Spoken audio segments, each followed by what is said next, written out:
नमस्कार दोस्तों।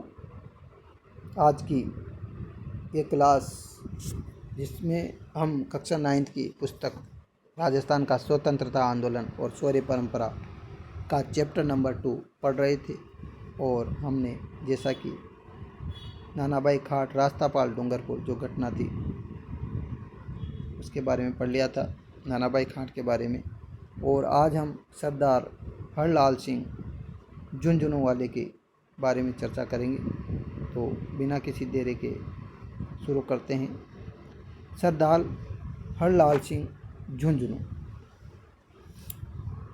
सरदार हरलाल सिंह झुंझुनू, जिला हनुमानपुरा। सरदार हरलाल सिंह हरलाल तो लालम लाल कौन है? हनुमान। लालम लाल कौन है? हनुमान। तो हरलाल सिंह झुंझुनू का जन्म झुंझुनू जिले के हनुमानपुरा गांव में, झुंझुनू जिले का कौन सा गांव? हनुमानपुरा गांव में 1901 में, कौन से सन में? 1901 में हुआ। और सरदार हरलाल सिंह क्या थे? अशिक्षित थे। देखो, अनपढ़ थे। सरदार हरलाल सिंह अनपढ़ थे और 1901 में हनुमानपुरा गांव में जो है इनका जन्म हुआ।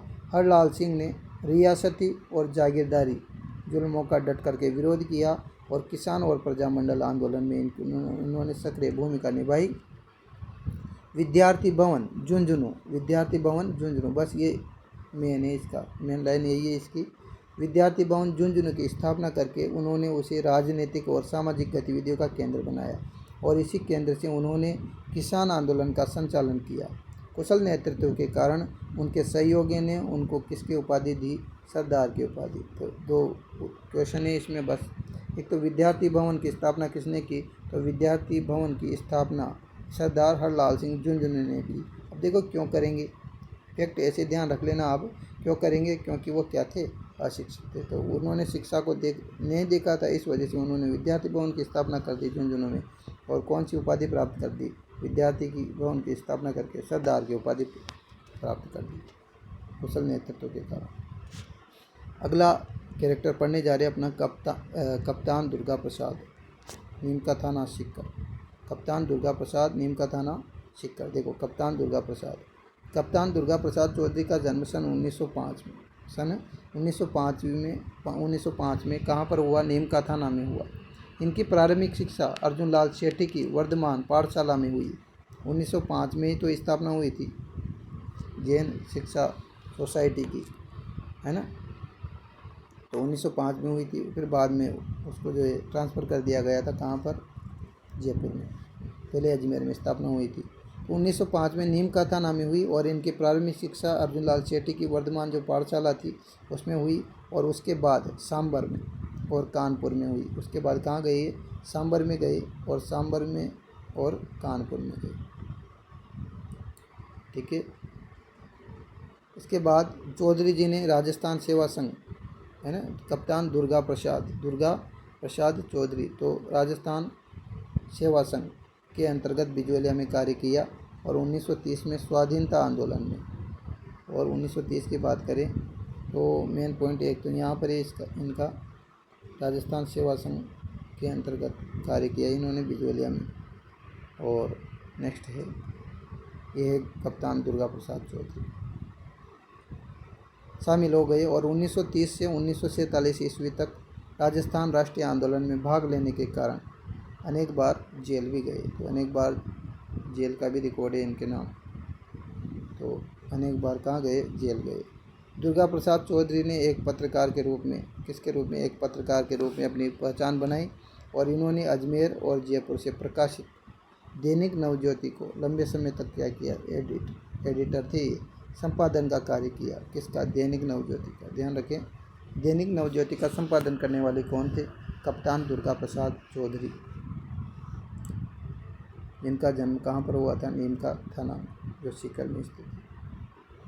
आगे पढ़ेंगे अपन जानकी देवी बजाज और अंजना देवी सीकर। यहाँ से प्रश्न पूछे गए हैं, है ना। इन महिलाओं के बारे में, इन क्रांतिकारी महिलाओं के बारे में प्रश्न पूछे गए हैं दोनों ही बोर्ड के द्वारा, RSSB और RPSC के द्वारा। देखें, विस्तृत रूप से चर्चा करते हैं इनकी।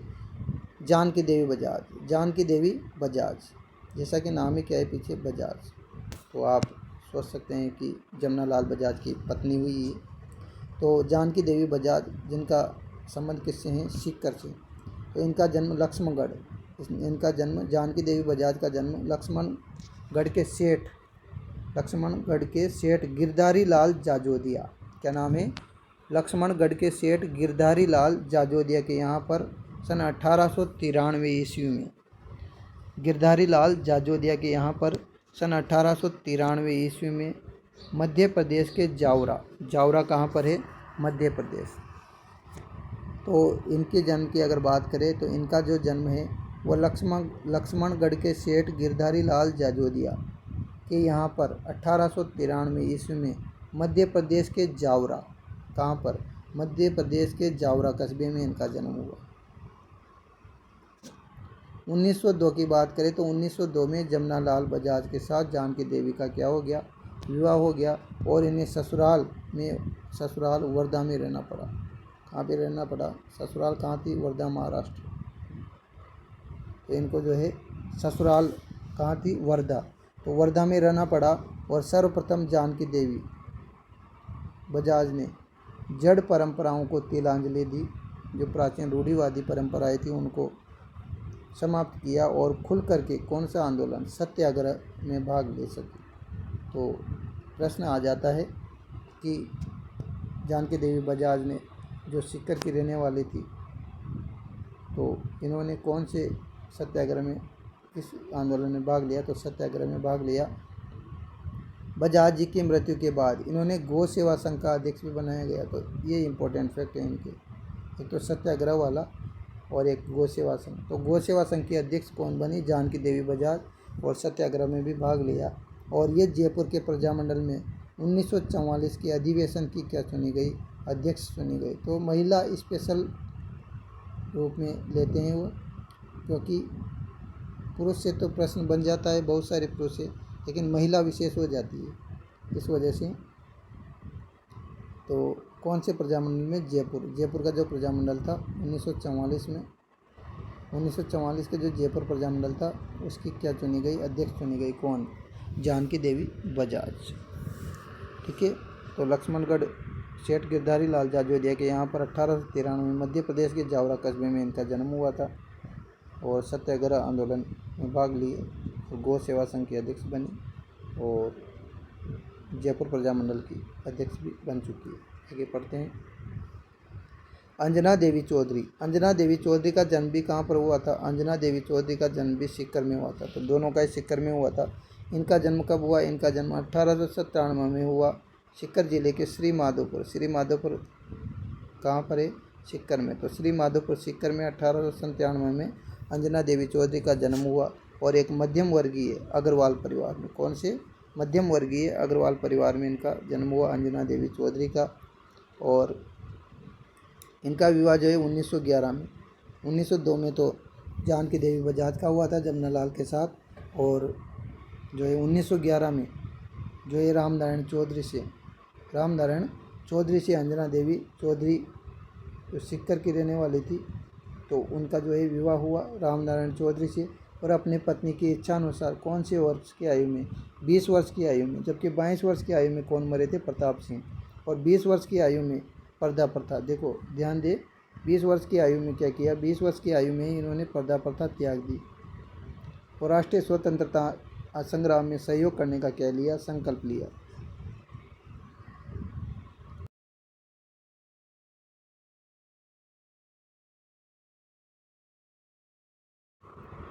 उन्नीस सौ 21 से 1924 में मेवाड़ बूंदी राज्यों की स्त्रियों में, मेवाड़ और बूंदी, एक तो मेवाड़ में, ध्यान रखें, एक तो मेवाड़ में और एक बूंदी में। तो मेवाड़ और बूंदी राज्यों की स्त्रियों में राष्ट्रीयता और समाज सुधार की भावना को बढ़ावा दिया और उनके साथ सत्याग्रह, इन्होंने भी क्या किया? सत्याग्रह का कार्य किया, चाहे दलितों का उत्थान का कार्य हो या फिर रचनात्मक कार्य हो। इन्होंने अपने पति का भरपूर साथ दिया और ये समस्त रियासती जनता में गिरफ्तार होने वाली पहली महिला थी। तो रियासती जनता में सबसे पहले गिरफ्तार होने वाली महिला कौन थी? अंजना देवी चौधरी, नाम ही चौधरी है तो ध्यान दे लेना, गिरफ्तार कौन होगी? अंजना देवी चौधरी, जनता में गिरफ्तार होने वाली पहली महिला। क्वेश्चन यहाँ से पूछ लिया जाता है। तो जनता में गिरफ्तार होने वाली पहली महिला अंजना देवी चौधरी। आगे बढ़ते हैं। रतन शास्त्री, रतन शास्त्री जयपुर, रतन शास्त्री जयपुर। तो रतन शास्त्री जयपुर की बात करें तो रतन शास्त्री का जन्म 15 अक्टूबर 1912, 15 अक्टूबर 1912 ईस्वी में खाच रोड, कहाँ पर, खाच रोड मध्य प्रदेश। ध्यान रखें, रतन शास्त्री जो जयपुर की रहने वाली थी, इनका जो जन्म है वो 1912 में खाच रोड मध्य प्रदेश में रघुनाथ जी व्यास के यहाँ, कौन सी व्यास, रघुनाथ जी व्यास के साथ, रघुनाथ जी व्यास के यहाँ पर इनका जन्म हुआ। इनका विवाह हीरालाल शास्त्री से हुआ, जैसा पता लग जाता है आपको, शास्त्री आ रहा है पीछे, तो हीरालाल शास्त्री से हुआ। और सन 1929 में ग्राम सेवा ग्रामोत्थान। ठीक है, तो ध्यान दें, रतन शास्त्री जयपुर, इनका जो जन्म है वह खाच रोड मध्य प्रदेश में रघुनाथ जी व्यास के यहाँ पर हुआ और हीरालाल शास्त्री से इनका विवाह हुआ। और सन 1929 ईस्वी के ग्राम सेवा ग्राम उत्थान, ग्राम सेवा ग्राम उत्थान, ठीक है, ग्राम सेवा ग्राम उत्थान और जन सेवा के उद्देश्य से वनस्थली में, ये यहाँ से प्रश्न पूछा गया है, यहाँ से, ठीक है। तो ग्राम सेवा ग्रामोत्थान, ग्राम सेवा ग्रामोत्थान और जन सेवा के उद्देश्य से वनस्थली विद्यापीठ टोंक, वनस्थली विद्यापीठ टोंक में हीरालाल शास्त्री द्वारा लड़कियों की शिक्षा के लिए, किसके लिए, लड़कियों की शिक्षा के लिए स्थापित जीवन कुटीर, लड़कियों की शिक्षा के लिए जो है स्थापित जीवन कुटीर कार्यक्रम में पूरा सहयोग दिया।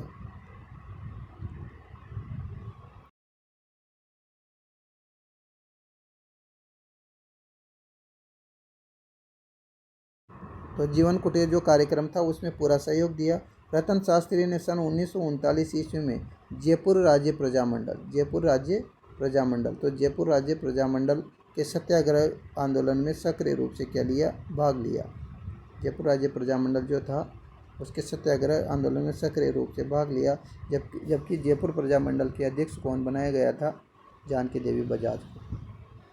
और सन 1942 में भारत छोड़ो आंदोलन में भूमिगत कार्यकर्ताओं और उनके परिवारों की क्या की, सेवा की। और सन 1942 में जब गांधी जी का जो है भारत छोड़ो आंदोलन चल रहा था, भारत छोड़ो आंदोलन में जो अंडरग्राउंड जो कार्यकर्ता हो गए थे उनके परिवारों को क्या की, इन्होंने सेवा की।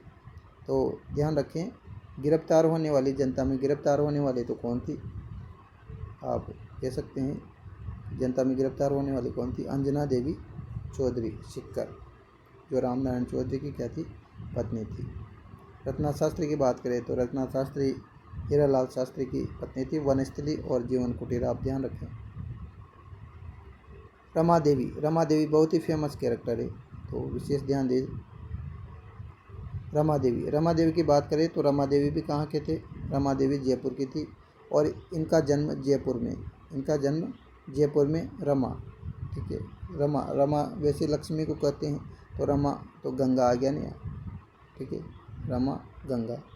तो इनका जन्म जयपुर में वैद्य, वैद्य कौन थे, गंगा साय, ठीक है, वैद्य गंगा साय के घर में रमा देवी का जन्म हुआ, जो जयपुर की थी, जयपुर में हुआ था जन्म। इनका विवाह 7 वर्ष की आयु में, देखो सबसे कम उम्र की आयु थी 7 वर्ष की आयु, तो 7 वर्ष की आयु में ही इनका विवाह हो गया। और 11 वर्ष की छोटी सी आयु में ये क्या हो गई, विधवा हो गई। देखो बहुत ही ट्रेजेडी हुई रमा देवी जी के साथ।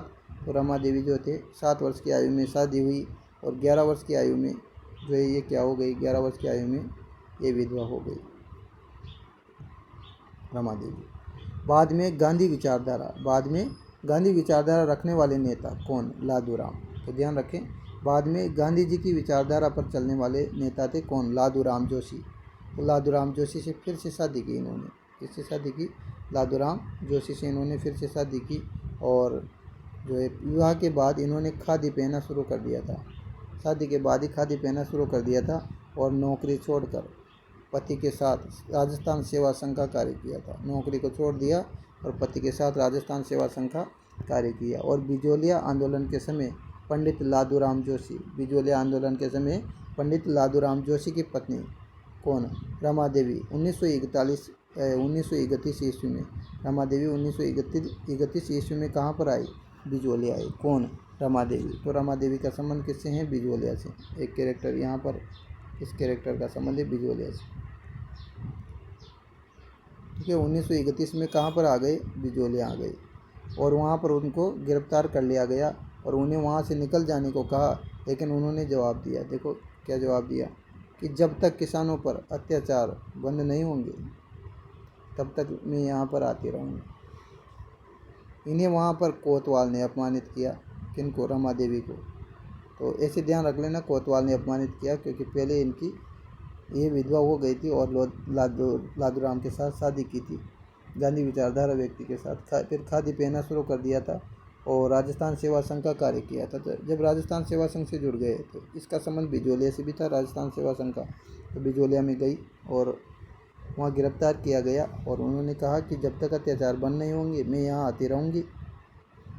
और अपमानित भी किया कोतवाल ने और इनकी पिटाई भी की, लेकिन वह मजबूत रही और 1930 से 1932 में सत्याग्रह और सविनय अवज्ञा आंदोलन में इन्होंने भाग लिया और जेल भी गई। तो 1930 से 1932 में सत्याग्रह जो आंदोलन हुआ था उसमें जो है रमा देवी जयपुर ने भाग भी लिया और जेल भी गई। ठीक है, ये है रमा देवी। 7 वर्ष की आयु में शादी, 11 वर्ष की आयु में विधवा हो गई। आगे देखें कालीबाई। कालीबाई बहुत ही फेमस कैरेक्टर। अगर पसंदीदा क्वेश्चन की बात करें तो यहाँ से कालीबाई से प्रश्न बनाते हैं बोर्ड। कालीबाई जो डूंगरपुर की थी, डूंगरपुर जिले के गांव रास्तापाल की निवासी भील कन्या कालीबाई रास्तापाल की पाठशाला में पढ़ती थी। कहाँ पढ़ती थी? रास्तापाल की पाठशाला में पढ़ती थी। जून 1947 में डूंगरपुर के महारावल के फरमान के बावजूद तो कालीबाई रास्तापाल की पाठशाला में पढ़ती थी, नाना बाई खाट के यहाँ पर पढ़ती थी। तो 1947 की बात है, जैसे कि 18 जून 1947 को तो नाना बाई खाट को जो है बुरी तरह पीटा गया था लातों घूंसों से, तो मृत्यु हो गई थी उनकी।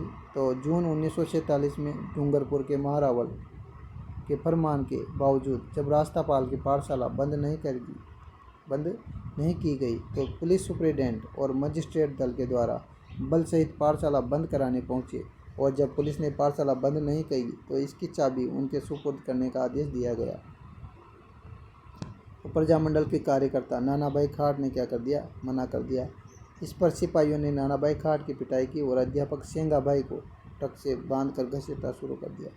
तो नानाबाई खाट के तो क्या की? पिटाई की। और अध्यापक कौन थे? सेंगाबाई। ठीक है, अध्यापक सेंगाबाई को ट्रक से बांध दिया। अध्यापक सेंगाबाई को ट्रक से बांध कर घसीटना शुरू कर दिया। और यह कालीबाई, ये रस्सी काटती हुई दिखाई दे रही है आपको, सेंगाबाई की, जो ट्रक से बांध दिया था। तो 13 वर्षीय, कितने साल की थी? 13 साल की थी। 13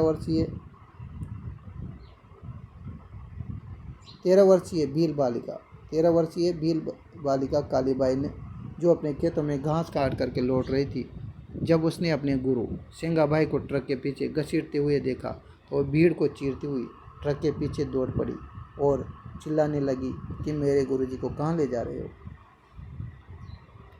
मेरे गुरुजी को कहाँ ले जा रहे हो? ट्रक को रुकते देखकर सिपाहियों की चेतावनी की बिना परवाह किए हुए दराती से, यानी कि उसकी जो दांतली थी, दराती से जो है सेंगाबाई की कमर में जो रस्सी बंधी हुई थी उस रस्सी को काट दिया। मगर तब भी पुलिस ने गोलियां, तभी क्या हुआ? पुलिस की जो गोलियां थी उन्होंने कालीबाई को क्या कर दिया? छलनी कर दिया। और 18 जून 1947 को, नानाबाई खाट की भी यही डेट है, उसी दिन की बात है ये घटना। तो 18 जून 1947 को जो है अंत में अपने गुरु को बचाने के प्रयास में कालीबाई ने 20 जून 1947 को दम तोड़ दिया। और रास्तापाल में इनकी स्मृति में क्या बनाया गया है? एक स्मारक बना हुआ है, रास्तापाल डूंगरपुर। इसके पश्चात अगला कैरेक्टर आ रहा है किशोरी देवी। देखो किशोरी देवी के बारे में पढ़ते हैं। किशोरी देवी सरदार हरलाल सिंह खर्रा। तो सरदार हरलाल सिंह खर्रा की जो पत्नी है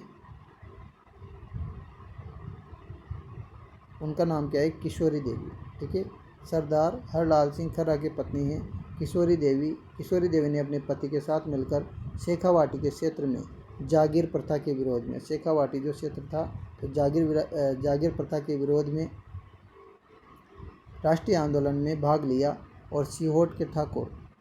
किशोरी देवी की यदि बात करें तो यहाँ से प्रश्न पूछा जाता है, यहाँ से पूछा जाता है प्रश्न। देखो, राष्ट्रीय आंदोलन में भाग लिया और ये प्रश्न के लिए ये लाइन। तो सिंहोट के ठाकुर, सिंहोट का ठाकुर कौन था? मान सिंह। तो सिंहोट के ठाकुर मान सिंह द्वारा सोतिया का बास, कौन सी जगह पर? सोतिया का बास नामक गांव में, सोतिया का बास नामक गांव में किसान महिलाओं के साथ, जो किसान जो महिलाएं थी उनके साथ किए गए दुर्व्यवहार के विरोध में सीकर जिले के कटरातल नामक स्थान पर किशोरी देवी की अध्यक्षता में, यही मेन लाइन है इसकी। तो किशोरी देवी की अध्यक्षता में एक विशाल महिला सम्मेलन आयोजित किया गया। कब? 1934 में आयोजित किया गया, जिसमें क्षेत्र की लगभग 10,000 महिलाओं ने भाग लिया। ये प्रश्न भी आ चुका है, ठीक है। तो सरदार हरलाल सिंह की पत्नी किशोरी देवी ने अपने पति के साथ मिलकर के शेखावाटी क्षेत्र में जागीर प्रथा के विरोध में राष्ट्रीय आंदोलन में भाग लिया और सीहोर के ठाकुर मान सिंह द्वारा सोतिया का बास नामक गांव में किसान महिलाओं के साथ किए गए दुर्व्यवहार के विरोध में सीकर जिले के कटरातल नामक स्थान पर किशोरी देवी की अध्यक्षता में एक विशाल महिला सम्मेलन हुआ था 1934 में, तो जिसमें 10,000 महिलाओं ने भाग लिया था। इस प्रकार से हमने जो है राजस्थान के स्वतंत्रता आंदोलन में शामिल होने वाले सेनानी क्रांतिकारियों के बारे में विस्तृत चर्चा की और आज की क्लास का समापन हम यहीं करते हैं और ये चैप्टर यहाँ पर ख़त्म होता है। अगले पार्ट के लिए हम राजस्थान की 1857 की क्रांति वाला जो पार्ट है उसके लिए प्रस्तुत होंगे। वीडियो देखने के लिए आपका बहुत बहुत धन्यवाद।